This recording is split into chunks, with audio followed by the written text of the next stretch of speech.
नमस्कार my dear student, स्वागत है आप सभी का आज के हिंदू एडिटोरियल में। कैसे हैं आप सभी लोग गाइस? आज के इस सेशन को आगे बढ़ाते हैं हम, और बहुत ही मोस्ट इम्पोर्टेंट ये वर्ड्स हैं जो हम ले रहे हैं। उम्मीद करता हूँ कि आप लोग इनको भी इंजॉय करेंगे।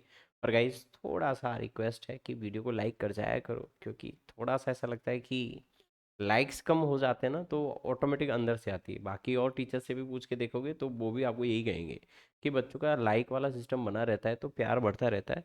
ठीक है, और आप भी जानते हैं कि हम बहुत ज़्यादा कोई इस तरह की फालतू बातें नहीं करते। आपका अगर 30 मिनट का भी सेशन है, उस 30 मिनट के सेशन में आपकी बिल्कुल काम की बातें होती हैं। मैं चाहूँ तो इस 30 मिनट के सेशन को 1 घंटे भी कर सकता हूँ, बीच बीच में बातें करके, लेकिन उसका कोई मतलब नहीं है। और आप ये जानते हैं, मुझे आप कहते भी हैं कि सर बिल्कुल रिजल्ट ओरिएंटेड आपका जाता है, कोई फालतू की बातें नहीं होती, and we like it. And thank you so much guys. But like करते रहा करें। अब मैं करने से पहले मैं आपको एक बात बता दूं कि हम लोगों ने ऑफलाइन बैच स्टार्ट कर दिया है जयपुर में। और क्वालिटी एजुकेशन की एक और ब्रांच आपकी जयपुर में स्टार्ट हो गई है, जिसमें SSC bank, LDC, CDS, NDA और इन सारी चीज़ों की इंग्लिश हमने यहाँ स्टार्ट की है। और आप अपने अच्छे के लिए, अगर आपका इंग्लिश वीक है, अगर आपको लगता है कि सर मेरे को ग्रामर से बहुत डर लगता है, रूल और रेगुलेशन से दिक्कत है मेरे को, तो आप पक्का मेरे पास आइए। आप खुद कह के जाएंगे कि यस सर, मेरे को वाकई कुछ अच्छा मिला है और मुझे पहली बार इंग्लिश ग्रामर का डर मेरे दिल से दूर हुआ है।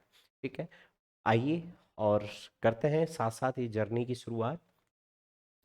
अब देखिए, पहला वर्ड हमारा है कियाटिक। बच्चों ने कहा कि सर उसका प्रोनाउंसिएशन लिख दिया करो जो भी वर्ड है, तो मैंने आपके सामने लिखना भी स्टार्ट कर दिया है। इसका मतलब होता है कियाटिक। ये एक्चुअली में गड़बड़ से रिलेटेड बना है। किससे रिलेटेड बना है गाइस? गड़बड़ से रिलेटेड बना है। अब गड़बड़ का मतलब क्या है ये जानना है। मैं आपको बता दूं, गड़बड़ या फिर हम कह सकते हैं अराजक। गड़बड़ यानी कि हम कह सकते हैं गाइस अराजक।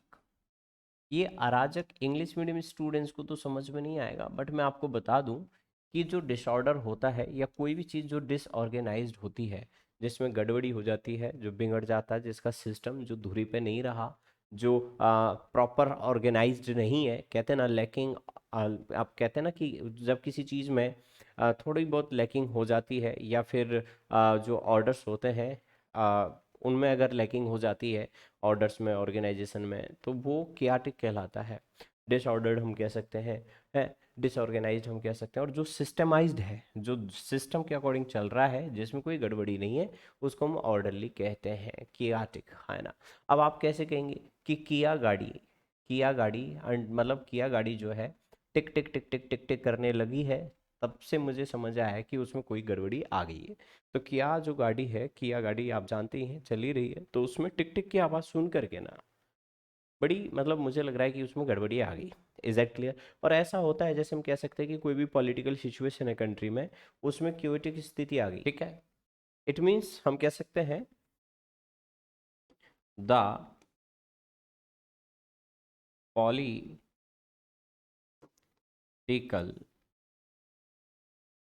Situation in the state was chaotic। जो पॉलिटिकल सिचुएशन थी स्टेट में, वो क्योटिक हो गई। क्याटिक मतलब डिसऑर्डर हो गई, डिसऑर्गेनाइज्ड हो गई। तो हर एक चीज आप लोगों के लिए लिटरली बहुत जरूरी है, हर एक चीज को समझना। अब मेरी बात ध्यान से सुनेंगे।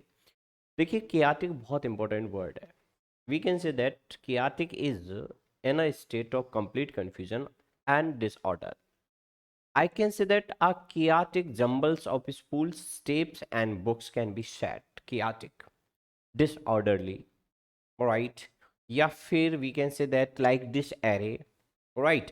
या फिर if something is in pandemonium, या फिर we can say that like something messy, right. या फिर हम कह सकते हैं कि कोई भी चीज़ जो लॉलेस है, जिसमें लॉ नाम की चीज़ खत्म हो गई है। या फिर हम कह सकते हैं कोई अन अप्रॉर है, या इन अ मॉडल सिचुएशन में कोई चीज़ है, that is your chaotic. Understand? So what is chaotic? Chaotic बोले तो कोई भी सिचुएशन जो एनार्किक हो गई है। मैंने आपको एक वर्ड भी पढ़ाया होगा कभी कि अनार छीलने में कुछ लोग गड़बड़ करते हैं, तो ये एनार्किक जो सिचुएशन है, या फिर इन अ मॉडल सिचुएशन जो है, right, in a model situation है, राइट, या फिर डिस एरे है, आपने सुना होगा डिस एरे, किसी भी सिचुएशन का डिस एरे हो जाना, एरे का मतलब सजना धजना और डिस एरे का मतलब है बिगड़ना। डिस एरे का मतलब है सजना समना, और वहीं डिस एरे का मतलब हो गया किसी चीज का बिगड़ना, मतलब डिसऑर्डर हो जाना। ये सारी चीजें क्या है, ये सारी चीज ये सिनोनिम है, किसके, कियाटिक के सिनोनिम है। मतलब कोई भी चीज कंफ्यूज्ड है, कोई भी चीज, राइट, कोई भी कंफ्यूज चीज थोड़ी ना कंफ्यूज होंगी, मतलब कहने में आ रहा है कि कुछ भी जो कंफ्यूजन की स्थिति में हो, जो भी कंफ्यूज इस कंडीशन होती है वो भी क्याटिक कहलाती है। मतलब उलझना, परेशान होना, गड़बड़ होना, बिगड़ना, गड़बड़ी, अव्यवस्था, सब आपका क्याटिक है। Is that clear? मतलब हर एक चीज जहां आपको लग रहा है कि यहाँ इस चीज में डिसलॉयल्टी आ गई है, जहां फेथलेसनेस आ गया है, फेथलेसनेस सिचुएशन आ गई है, वही आपका क्याटिक है। Is that clear? आगे अगले वर्ड पे चलेंगे, ब्रूटलिटी। ब्रूटलिटी का मतलब होता है, एक तरह से हम कह सकते हैं बर्बरता, क्रुअल्टी, राइट, विशिशियसनेस, विशिशसनेस। और एंटोनिम्स में इसका सिर्फ एक है, यानी कि जेंटलनेस। ये ब्रूटैलिटी आपकी नाउन है, ब्रूटैलिटी नाउन है, और जिसका मतलब हम कह सकते हैं कि बर्बरता, क्रूरता, या फिर हम कह सकते हैं निर्दयता। तो जो ब्रूटल बार्बर, मतलब एक आपने सुना होगा ब्रूटल बार्बर, या फिर एक ऐसा बार्बर जो बहुत ज़्यादा ब्रूटल है, तो बार्बर सबसे बार्बरस बना है, राइट। सैवेज जो वर्ड होता है, सैवेज, आपने सुना होगा कि सब लोग इस एज में जंगली हो गए, तो सैवेज का मतलब भी वही होता है, राइट। या फिर हम कह सकते हैं कि देखिए सब लोग इस एज में क्या हो गए, जंगली हो गए, सब लोग इस एज में क्या हो गए, जंगली हो गए। तो सेवेज इसका क्या हो गया, इसका आपका सिनोनिम हो गया।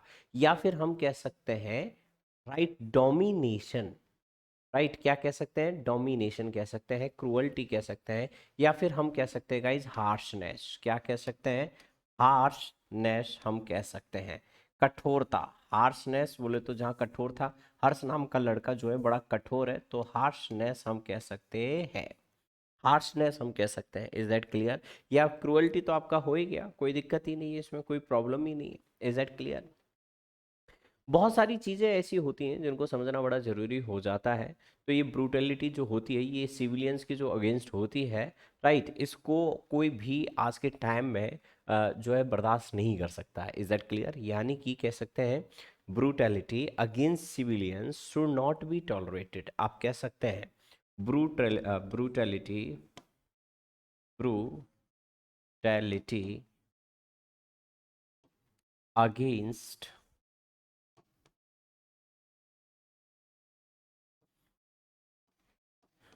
Civilians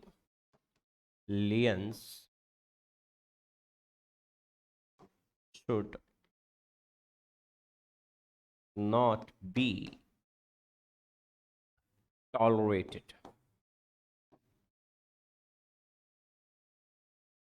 should not be tolerated। जो ब्रूटैलिटी है, जो ब्रूटैलिटी है, किसके अगेंस्ट, सिविलियंस के अगेंस्ट, किसके अगेंस्ट, सिविलियंस के अगेंस्ट, इसको टॉलरेट नहीं किया जाना चाहिए। That is your brutality, understand? आगे चलते हैं, अगला वर्ड है आपका इनकार। मैं इनकार थोड़ी कर रहा हूँ, मैं तो बिल्कुल इनकार नहीं कर रहा, तू चाहे तो इसको अपने ऊपर ले ले, हाँ ना, इनकार, इनकार, मैं इनकार नहीं कर रहा हूँ, राइट, अपने ऊपर लेना, अपने, राइट, ऊपर लेना, अपने ऊपर लेना, अपने ऊपर लेना। यहाँ सिनोनिम की अगर हम बात करें, किसी चीज का सस्टेन, या किसी चीज का एक्सपीरियंस, और वहीं किसी चीज से बचना, अवॉइड कहलाता है। इनकर का मतलब है, राइट, इनकर का मतलब है अपने ऊपर लेना। मतलब कैसे लेना, अब मेरी बात समझिए। अपने ऊपर लेने का मतलब है कि तुम किसी भी चीज़ का, जैसे कहते हैं ना कि ये बोझ मैं मेरे ऊपर लेता हूँ, मैं उठाऊंगा ये बोझ, मैं बियर करूंगा। तो किसी चीज़ को एलिवेट करना, किसी चीज़ को बियर करना, इसका मतलब ये हुआ कि if you are going to bear something, अगर आप बियर करने जा रहे हैं, अगर आप उठाने जा रहे हैं, राइट, अगर आप किसी चीज को बियर कर रहे हैं, उठा रहे हैं, यानी कि झेल रहे हैं, वही आपका इनकर है। यानी ऑब्टेन करना, सस्टेन करना, या किसी चीज को ऑब्टेन करना, खुद के कंधों पे लेना, ऑब्टेन करना, बियर करना, या फिर हम कह सकते हैं किसी चीज को एलिवेट करना, किसी चीज को एलिवेट करना। ये एलिवेट भी 11th क्लास में मैंने सारी जिम्मेदारी अपने कंधों पे उठा ली। Is that clear? I can tell you guys, when you incur yourself, when you incur yourself to something, right, जब आप कोई भी चीज खुद पर उठाते हो, किसी चीज को आप खुद पे उठाते हो, you bring yourself to it, specially if it is harmful. अगर आपको लगता है कि यह हार्मफुल भी है, तब भी आप उसको बियर कर रहे हैं, आप तब भी उसको क्या कर रहे हैं, आप मतलब एक तरह से हम कह सकते हैं एनकाउंटर, हम कह सकते हैं कॉन्ट्रैक्ट, राइट। तो कॉन्ट्रैक्ट ले लिया आपने साहब। Is that clear? ठीक है, अपने ऊपर उठाना, उत्तरदायी लेना, जिम्मेदारी लेना, राइट, या फिर व्यय करना, खर्च करना, सहन करना, इंड्योर करना, सफ़र करना, टॉलरेट करना, ये सब इसके ही हैं कि तू टेंशन ना कर, मैं तेरी जिम्मेदारी मैं ही भुगतूंगा, तेरे इस सारी चीज़ों को मैं ही टॉलरेट करूंगा। तो tolerate is the word, right, ये भी इसका वर्ड है। इनकर समझ में आ गया, मैं इनकार नहीं कर रहा हूँ, मैं टॉलरेट करूंगा, मैं इनकार नहीं कर रहा हूँ, मैं सस्टेन करूंगा, मैं इनकार नहीं कर रहा हूँ, मैं एनकाउंटर करूंगा। तो मैं इन तीनों चीज़ों से, एनकाउंटर से भी मैं इनकार नहीं कर रहा हूँ, राइट, मैं एनकाउंटर से इनकार नहीं कर रहा हूँ, मैं कॉन्ट्रैक्ट से भी इनकार नहीं कर रहा। बोलो यस और नो, राइट। मैं ना एनकाउंटर से इनकार कर रहा, ना कॉन्ट्रैक्ट से, राइट। मैं पक्का टॉलरेट करूंगा, तुम इस चीज़ को टेंशन मत लो, मैं पक्का टॉलरेट करूंगा, मैं 100% इसको बियर करूंगा, उधर मैं 100% इसको ऑब्स्टेन करूंगा, राइट। मैं 100% इसको ऑब्टेन करूंगा, क्या करूंगा, ऑब्टेन करूंगा, राइट। मैं 100% इसको इंड्योर करूंगा, राइट। आप टेंशन मत लो, ये सारे काम मैं करूंगा, बियर करूंगा, इंड्योर करूंगा, ये सब कुछ मैं करूंगा, अपने कंधों पे लूंगा ये जिम्मेदारी। अंडरस्टैंड? म्यूचुअल क्या होता है? म्यूचुअल अंडरस्टैंडिंग आप जानते होंगे, दोनों की, राइट, ये एक रेसिप्रोकेटेड सिचुएशन होती है, यानी कि तुम और मैं दोनों अपनी मर्जी से कोई भी काम करने जा रहे हैं, उसको म्यूचुअल कहते हैं। म्यूचुअल का मतलब है हम दोनों ने बात कर ली है, हम अपनी मर्जी से काम कर रहे हैं। तो कंसर्निंग ईच ऑफ टू और मोर पर्सन्स और थिंग्स स्पेशली गिवन और done in return, right, it means reciprocated, अदला बदली, एक दूसरे से हम जुड़ गए हैं, वहीं डिटैच होना, अलग होना, इसका एंटेनिम हो जाएगा। Is that clear? क्या हो जाएगा? एंटेनिम हो जाएगा। अच्छा, मैं अगर बात करूं हर एक चीज की, तो आप एक चीज और यहां देखोगे, सुनना मेरी बात। कैसे? अब ये जो म्यूचुअल है, इस म्यूचुअल में हम क्या क्या चीजें ले सकते हैं? Mutual, if something is mutual does it to and does it to. इसका मतलब अगर कोई चीज़ म्यूचुअल है ना, तो आप दोनों के बीच में रिलेशन है, कोई भी चीज़ का आदान प्रदान आप कर सकते हैं। और ये बात आप भी जानते हैं, मैं भी जानता हूँ, तो इसमें हम टाइम वेस्ट करेंगे नहीं। तो जो म्यूचुअल आपका फ्रेंड होता है, एग्रीमेंट होता है mutual, is one that is shared between two और more people. Is that clear? तो म्यूचुअल वो होता है, मतलब आपसी पारस्परिक होता है। Is that clear? तो म्यूचुअल में आपको दिक्कत नहीं होनी चाहिए।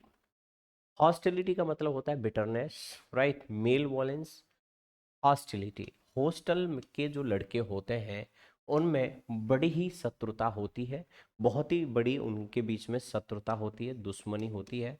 हॉस्टिलिटी का मतलब होता है शत्रुता, राइट, यानी कि उनके बीच में इनमिनिटी होती है, फ्रेंडलीनेस नहीं होता। मतलब ये नाउन है, मतलब उनके बीच में दोस्ताना नहीं होता, उनके जो संबंध होते हैं वो बड़े बिटर होते हैं, खट्टे होते हैं, राइट। उनके बीच में बड़ी वायलेंट सिचुएशन होती है, वायलेंट एक्शन हम जिसे कह सकते हैं, राइट, जो बहुत ज़्यादा आप लोगों के लिए बिटर हो सकता है, उसे हम क्या कहते हैं? हॉस्टिलिटी कहते हैं। Is that clear?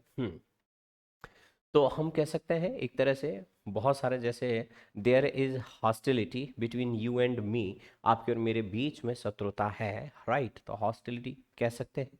या फिर बहुत सारी चीज़ें हैं जिनमें आप हॉस्टिलिटी का यूज़ कर सकते हो, राइट।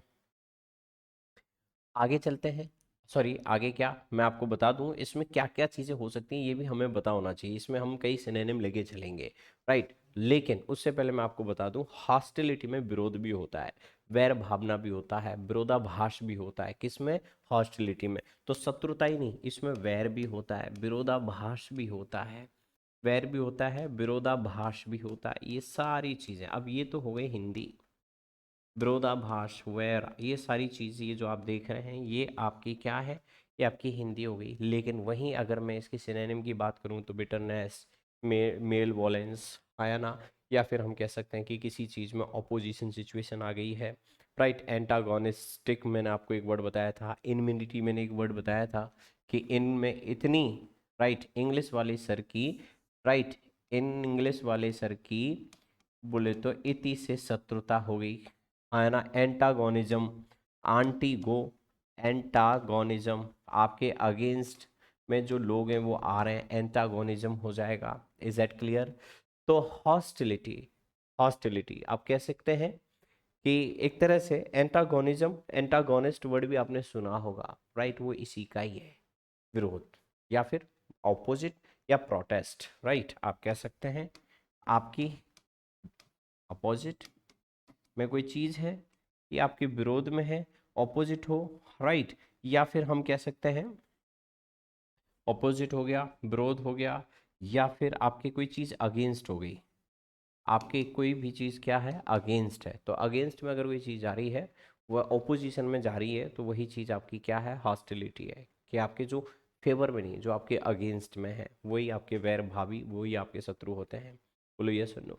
तो कह सकते हैं हॉस्टिलिटी मीन्स शत्रुता। Is that clear? तो हॉस्टिलिटी एक नेगेटिव वर्ड है, नेगेटिव एक्शन है, नेगेटिव फीलिंग है, राइट। ये किसी चीज़ के प्रति भी हो सकती है, किसी व्यक्ति के प्रति भी हो सकती है, कि मैं इस चीज़ से नफरत करता हूँ, मैं इस इंसान से नफरत कर सकता हूँ। तो we can say that hostility is a negative action और फीलिंग अगेंस्ट समथिंग और समबडी। Is that clear? आगे चलते हैं। कंस्टर्नेशन, कंस्टर्नेशन का मतलब क्या होता है, बोले तो कंस तेरे नेशन में है। यहां से इसका एक लॉजिक बन रहा है गाइस, क्या बन रहा है कि कंस तेरे नेशन में, बोले तो लोगों में बड़ी एंजाइटी बढ़ रही है, कंस तेरे नेशन में लोगों में बड़ी पर्टुबेशन बढ़ रहा है, सेटिस्फेक्शन नहीं है, बहुत ज़्यादा मतलब परेशानी है, बहुत ज़्यादा लोगों में बेचैनी है, राइट, फियर है, डर है, भय है, टेंशन है, घबराहट है, आतंक है, सनसनी मची हुई है। तो हम कह सकते हैं कि कंस तेरे नेशन में बड़ी ही बेचैनी है। बेचैनी हम कह सकते हैं, बेचैनी आप कह सकते हैं, घबराहट आप कह सकते हैं, घबराहट आप कह सकते हैं, बेचैनी हो गया, घबराहट हो गया, राइट ना, या फिर आतंक हो गया गाइस, क्या हो गया, आतंक हो गया, राइट। ये सारी सारी चीजें जो है कंस्टर्नेशन में आती हैं। Is that clear? समझ में आ गया? यानी कि दुख, दर्द, सारी परेशानियां, राइट, आप कह सकते हैं टेरर जो है कंस्टर्नेशन कहलाता है, या फिर पेन आपका कंस्टर्नेशन कहलाता है, या फिर अफ्लिक्शन आपका कष्ट, दुख, दर्द, अफ्लिक्शन आपका कंस्टर्नेशन कहलाता है, राइट। पेन हो गया, अफ्लिक्शन हो गया, राइट। एंगेज सिचुएशन, राइट, यहाँ आपकी ये नाउन है, राइट। अब आपको ये भी देखना पड़ेगा कि नाउन के लिए नाउन ही हमें देखने हैं, तो कंस्टर्नेशन में अफ्लिक्शन, पेन, टेरर, ये सारे शब्द हो जाएंगे। Is that clear? कोई दिक्कत नहीं है इसमें, चाहे भले आतंक हो, डर हो, फोबिया हो, कुछ भी हो, ये सब इसमें आता है। ठीक है, डर भय सब आप कह सकते हैं। मतलब आप इसमें ये भी कह सकते हैं कि मतलब मुझे डर है, इस चीज़ का फियर है, फियर कह सकते हैं, मेरा डिश में कब रिचार्ज खत्म हो जाए, मुझे खुद को डर लग रहा है, राइट, ये भी आप कह सकते हैं। तो ये सारे शब्द जो है इसी में आते हैं। टेररिज्म आ सकता है, टेरर आ सकता है, या फिर आप कह सकते हैं कोई भी किसी चीज़ का डर या फियर, फियर को चाहे आप फोबिया भी कहो तो वही बात है, बोलो फोबिया भी कहो तब भी वही बात है। तो क्या समझ में आया? What is consternation? I can tell you to my consternation when I reached whom I found I had lost the key of the house। तो मैं तुरंत, घबराहट मेरे अंदर आ गई, तुरंत मैं डर गया कि जब मुझे पता चला, मुझे शौक लगा, मुझे डर हुआ कि यार मैं तो भूल के आ गया। इसका मतलब हम कह सकते हैं कि कंस्टर्नेशन में केवल भय ही नहीं होता, झटका भी लगता है, शौक भी लगता है, घबराहट भी होती है, एस्टोनिशमेंट भी होता है, राइट, सरप्राइज, एस्टोनिशमेंट, हक्का बक्का हो जाना, एस्टोनिस्ड, कि मैं एस्टोनिस्ड हो गया, क्या हो गया, एस्टोनिस्ड हो गया। एस्टोनिशमेंट भी आप कह सकते हैं, अमेजमेंट, क्योंकि नाउन है तो नाउन के लिए तो हम एडजेक्टिव कैसे ले सकते हैं, तो मैं इसको एस्टोनिशमेंट कहूंगा। राइट, एस्टोनिशमेंट मैं इसको कहूँगा, अमेजमेंट उसी तरह से आप इसको अमेजमेंट भी कह सकते हो। राइट, अमेजमेंट भी कह सकते हो। This is your consternation. What is unfortunate guys? What is unfortunate? क्या है अनफॉर्चुनेट? अनफॉर्चुनेट जो ऑस्पिशियस नहीं है ना, या फिर जो टैक्टफुल नहीं है, ठीक है, जो खेदजनक है, अनफॉर्चुनेट दुर्भाग्य की जो चीज होती है, जो अप्रोप्रिएट नहीं है, जो सुटेबल नहीं है, that is your unfortunate. Unfortunate दुर्भाग्य से रिलेटेड है, या खेदजनक चीजों को हम कहते हैं खेदजनक, आप कह सकते हैं खेदजनक, आप इसे कह सकते हैं अनफॉर्चुनेट को। Is that clear? अभागा आप कह सकते हैं, अभागा आप कह सकते हैं, राइट, अभागा आप कह सकते हैं। बदकिस्मत आप कह सकते हैं, बदकिस्मत आप कह सकते हैं कि तुम बहुत बदकिस्मत हो, यू आर अनफॉर्चुनेट, तुम बहुत अभागे हो, ऐसे हम बोलते हैं। राइट, दुश्मनों को ही बोल सकते हैं, ये बोलना पड़ जाता है। इज दैट क्लियर आपको? अनफॉर्चुनेटली इसी का वर्ड बना है, अनफॉर्चुनेटली इसी से रिलेटेड है। तो unfortunately we do not have the time to interview every applicant. दुर्भाग्य से हमारे पास इतना टाइम नहीं है कि हम सारे एप्लीकेंट का राइट जो इंटरव्यू ले सकें। मतलब अनलकीली हम कह सकते हैं, सैडली कह सकते हैं, रिग्रेटिवली कह सकते हैं, अनहैप्पीली कह सकते हैं, या फिर हम मतलब जो भी है वर्ष लक, बेकार जो लक होता है वो भी हम कह सकते हैं। तो क्या क्या चीजें कह सकते हैं? Right, bad luck, bad luck, बोलो ये सुन लो, या वर्ष लक, बेकार लक जो होता है, अनहैप्पीली, अन अनहैप्पीली, रुक जा चाचा रुक जा, अनहैप्पीली,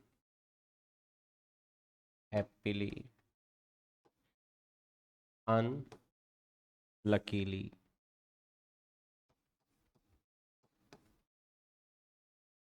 राइट, अनहैप्पीली, अनलकीली, या फिर सैड, या फिर अलाश, राइट, ये सब क्या है? ये सब इसके सिनोनिम है। राइट, एक और वर्ड है जिसे हम कह सकते हैं बैड लक, वर्ष लक भी कह सकते हो आप इसको बैड लक की जगह। राइट, वर्ष लक भी आप कह सकते हो। राइट, इन सैड भी आप, राइट, अलास भी आप कह सकते हो।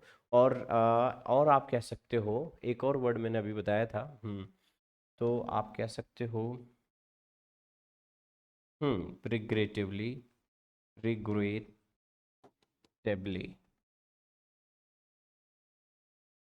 अनफॉर्चुनेटली, अनलकीली, राइट, अनलकीली आ गया, रिग्रेटिवली आ गया आपका। क्लियर है साहब, कोई दिक्कत? ठीक है, आगे चलते हैं। Apprehension, what is guys, what is apprehension? Apprehension का मतलब क्या होता है? राइट, एप्रीहेंशन का मतलब होता है, हम कह सकते हैं कि आपने मेरा, मैंने इसमें कई बार एप्रीहेंड भी बताया कि आपने मेरा हैंड पकड़ने की हिम्मत कैसे की। आखिर आपने मुझे समझ क्या रखा है, कुछ समझना, यानी कि आपको कुछ ना कुछ डाउट है, कुछ ना कुछ शंका है, तो वहाँ कॉन्फिडेंस होगा तो एंटेनिम हो जाएगा, बोलो यस और नो। यानी कि आप में कुछ ना कुछ शंका है, कुछ ना कुछ अलार्म है, कुछ ना कुछ भय है, कुछ ना कुछ डर है, right, that is apprehension. Right, that is apprehension. मैं कह सकता हूँ I felt sick with apprehension, तो मैं कह सकता हूँ I felt sick with apprehension, apprehension, ये आपका सेंटेंस हो गया, I felt sick with apprehension, right, यानी शंका। तो शंका को ही माई लॉर्ड हम डर कहते हैं, और डर को ही हम अलार्म कहते हैं। राइट, यानी कि हम कह सकते हैं कि कुछ ना कुछ फियर है, कोई तो डर है, कोई तो डाउट है, कोई तो सरमाइज है, कुछ तो फियर है, ये फोबिया, यही चीज, यही डर जो अभी मैंने बताया कि फोबिया ही आपका एप्रीहेंशन है। दीपिका मुझे मुड़ मुड़ के देख रही है, मुझे शंका है कि वो मुझे चाहती है, तो फोबिया हो गया, डीमर हो गया, ये सब क्या है? ये आपके सिनोनिम है किसके? एप्रीहेंशन के। मतलब हम कह सकते हैं एक तरह से, अभी थोड़ी देर पहले हमने एक वर्ड पढ़ा था, एंजाइटी हमने पढ़ा था, राइट। एंजाइटी मैंने पढ़ा था, और एंजाइटी के साथ साथ मैंने एक और, जैसे हम किसी चीज़ के प्रति चिंतित होते हैं, वरी, राइट, जहाँ कोई सिचुएशन आपके लिए अनईज है, राइट, ये सब आपका क्या है? Apprehension, tension, nervousness, anxiety, fear, right.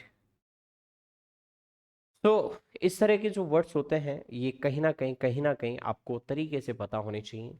Fear, concern, arrest हम कह सकते हैं, एंटिसिपेशन होता है वो शंका, उसको भी हम कहते हैं। एक मतलब एक वर्ड मैंने आपको बताया था कि आंटी अपने पतियों से कुछ ना कुछ उम्मीद रखती हैं, छोड़ो उसको। तो फिलहाल तो ये एप्रीहेंशन हो गया।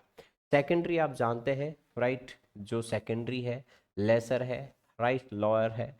एंटोनिम्स में जो प्राइमरी है, तो सेकेंडरी और प्राइमरी ये तो हो ही गया, इसमें कोई दिक्कत ही नहीं है। बोलो ये सुनो, सेकेंडरी जो लोअर क्लास का है, सेकेंडरी, सेकेंड डिवीजन जो होती है, फर्स्ट डिवीजन के नीचे जो होती है वो सेकेंड डिवीजन हो जाती है, राइट, उसमें तो कोई दिक्कत ही नहीं है।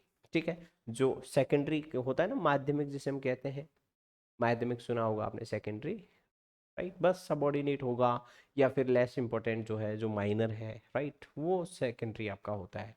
ठीक है, आगे चलते हैं। डिसएंगेज, डिसएंगेज का मतलब क्या है? छुड़ाना, राइट, डिसएंगेज, डिसएंगेज। अब आप इसको डिसएंगेज भी आप कह सकते हो, डिसएंगेज। तो गाइस डिसएंगेज का मतलब होता है डिटैच, किसी चीज को अलग करना, या डिसइंटेंगल करना, या फिर हम कह सकते हैं छुड़ाना। डिसएंगेज का मतलब है गाइस छुड़ाना, छुड़ाना। और वहीं इंगेज, देखो मैं मेरी इंगेज को डिसएंगेज करना चाहता हूँ, मेरी तो फलाने से इंगेजमेंट हो गई है, अब मैं उसको छुड़ाना चाहता हूँ, राइट ना, छुड़ाना चाहता हूँ। मतलब आप अटैच हैं, डिटैच होना चाहते हैं, वो आपका डिसएंगेज कहलाता है। एंगेजमेंट वर्ड से मिला ये, राइट। तो आप किसी से हाथ भी छुड़ा सकते हैं, राइट, आप कह सकते हैं आई डिसएंगेज्ड हिज हैंड, राइट, मैंने उसका हाथ छुड़ा दिया। कुछ भी कह सकते हैं आप, छुड़ाने को कुछ भी कह सकते हैं, छुड़ाने में कुछ भी हो सकता है।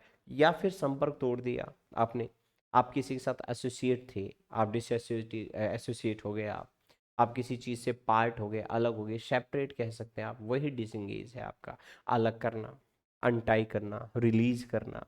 ठीक है, तो आप कह सकते हैं अनटाई, रिलीज, राइट, फ्री करना किसी चीज़ को, कि हमने साफ फ्री कर दिया, अनटाई कर रहे, रिलीज कर दिया, फ्री कर दिया, डिसंगेज कहलाता है, राइट। डिसकनेक्टेड जिसे हम कहते हैं, डिटैच जिसे हम कहते हैं, राइट, सेपरेट जिसे हम कहते हैं, किसी चीज़ को, राइट, सेपरेट कर देना, कि मैंने इसको आइसोलेट कर दिया है। आपने देखा होगा आइसोलेट एक वर्ड होता है जो हमने कोरोना में सीखा। ठीक है, आइसोलेट, मैंने आइसोलेट किया है, मैंने डिसकनेक्टेड कर दिया, डिसकनेक्ट, डिसकनेक्टेड आप कह सकते हैं, आइसोलेट, डिसकनेक्टेड, राइट। सेपरेट आप कह सकते हैं, कहते हैं ना कि हमारे यहाँ सेपरेट बैच चलेंगे, तो सेपरेट आप कह सकते हैं। ठीक है, क्या कह सकते हैं आप? सेपरेट, सेपरेट का मतलब अलग। ठीक है, तो ओवरऑल कहने का मतलब किसी चीज़ में जब यूनिटी होती है और उसको भी आप अलग कर देंगे ना, तो उसको भी आप डिसयूनाइट आप कह सकते हैं। ठीक है, तो ये सारे वर्ड्स हैं जिन्हें आप कह सकते हैं disengage, untie, free, release, right, isolate, disconnected, separate, मतलब यूनाइट करना किसी चीज़ को। ठीक है, टू सेपरेट और टू फ्री समथिंग, समवन, किसी भी चीज़ को, राइट, फ्री कर देना डिसंगेज कहलाता है। Is that clear? तो ये आपके सामने आज के जो वर्ड्स थे, काफ़ी अच्छे वर्ड्स थे। डिसंगेज, आप किसी से एंगेजमेंट कहते हैं ना कि यार मेरी उससे एंगेजमेंट छूटनी चाहिए, ठीक है, तो मैं उसको I disengaged, guys I disengaged her hand, hello जी। तो ये आपके आज के वर्ड्स थे आपके सामने, आप देख सकते हैं कितने प्यारे वर्ड्स थे। Chaotic, brutality, anchor, mutual, hostility, right, consternation, unfortunate, apprehension, secondary, disengage, ये सारे आपके आज के वर्ड्स थे। तो इसी के साथ साथ मुझे यानी अजीत रॉय को दीजिए इजाज़त। मिलता हूँ मैं आपसे अगले वाले सेशन में। Thank you guys, love you, take care.